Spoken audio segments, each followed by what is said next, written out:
My channel is Jim's Holiest of Coleus, so probably you're wondering why I'm doing a review on a Blackstone. Um, I have a lot of videos with my Coleus page, but my review of the Blackstone grill is probably one of my highest rated and viewed grills, one of my, or third really. Um, and I made the review last year when I first bought it, and I hadn't really used it much. And I got a lot of comments, a lot of negative, some stupid comments, a lot of negative comments, which is fine, but just comments of, hey, review it, after you use it, which is, understandable. So here it is. I'm going to review my Blackstone grill after, this is the 28, it's a 2-burner. It's my wife and my son and myself. So I really don't need a 36, but essentially it's the same. I mean, 36, whatever. It's essentially a stone, Blackstone. It's cast iron grill. So my review was the difference between having a Blackstone, a grill, and a griddle. I was told many a times it's not a grill, it's a griddle. Okay. We're going to get into semantics. It's a griddle. What's the difference between having a griddle, or what I felt the difference was having a griddle as opposed to a traditional Weber style charbroil, whatever, grated grill? And the one comment that I made was, it was a complaint really, was about the grease. And then again, there was some comments, and I'm going to use the word stupid because it's not as obvious, and that's just some people who just hit and run on a video and don't really watch the whole video and just right away say, oh, what is it crazy, what do you expect it to be? Yeah, I understand it's going to be greasy and so forth or whatever, but my point was, I never, my original video was to do a review, not necessarily on the just having the Blackstone, but maybe some points that most of the videos that I've watched never really touched on, and that's the everyday the reality of what I found. And I found it negative. Those of you who don't care, or it doesn't make a difference to you, that's fine. It doesn't make a difference, but my point was just to bring it out. And am I going to get rid of this because of it? No. But as far as my deck, I got some comments. I had mentioned that when I initially put it on my deck, I was getting grease splatter all over my deck. I only kept it there a few days because I noticed it and I took it off right away. And I was so surprised by a lot of people saying, oh, what splatter? I get no splatter. I'm sorry. If you do, God bless you. I really like to know how you don't get any splatter, because when I look at the grill, when I'm cooking hamburgers, bacon, and so forth, the grease splatters up and it falls down onto the ground. So if yours doesn't, God bless you. I'm really happy for you. I really like to know how that happens. But for those of you, yeah, could I get a big mat to put on my deck? Sure. But from this distance, it doesn't stain. But from up there, I found it was. So regardless, okay. So I'm gonna end that there. So other than that, when I say it's the grease, here's your grease cup, and I really appreciate a lot of the comments, suggestions about using the foil and so forth. And obviously I haven't used it yet, but I will. I have a separate canister that I store the grease in. And again, this is going back to my original video.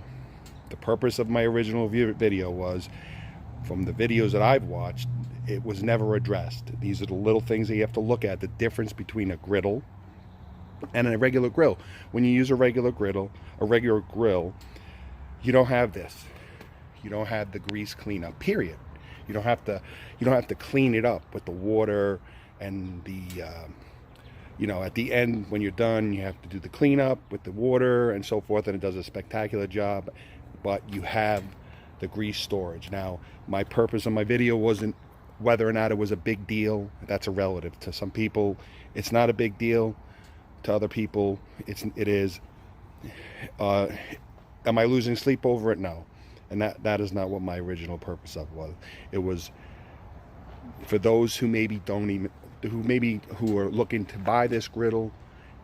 And it, again, most of the other videos just, you know, show and you know, just glance by and just show that, you know, the cleanup and so forth and the grease goes down, but that's it. But that's something you have to take into account. As far as cooking on it, it's far better than a grill. You can cook much more things on it. Bacon, eggs, you don't have to worry about stuff falling through the grill. The grills, fish, chicken. I just made bacon, egg, and cheese sandwiches for breakfast, and it's great. It really is a great cooking utensil. I really like it.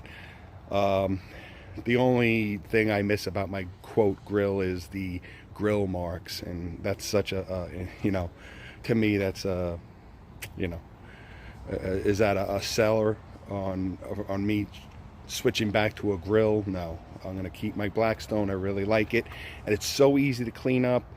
Even if you want to, you're going to, most people clean it up right after they eat and so forth, or you can cook, sit down, eat, come back, turn the grill back on, and clean the griddle, clean the griddle top. So again, this is my review after having it a year, and I'm not a big backyard outdoor cooker. I don't use this thing every single day, but I do use it. I made some bratwursts the other day, really came out great. Hot dogs, bacon. It makes bacon.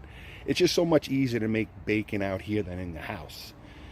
So, and it comes out better. I mean, I like to bake.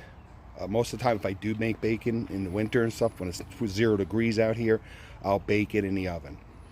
But I'm just not a big fan of grease.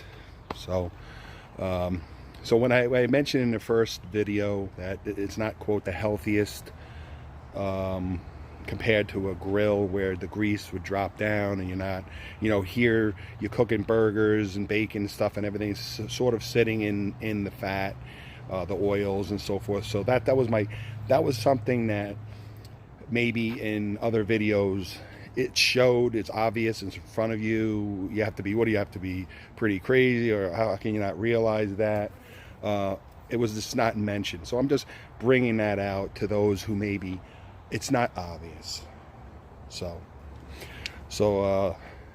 this is my review. If you're on the fence about whether or not to get one, I say go for it. The price is so reasonable compared to these grills. It's really it's a real, and look at the space. I mean, you can cook so much. This is a 28 and you can cook so much on it.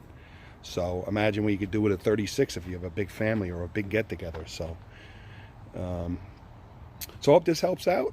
And for you guys out there negative about the grease splatter and stuff, sorry, we have to agree to disagree on it.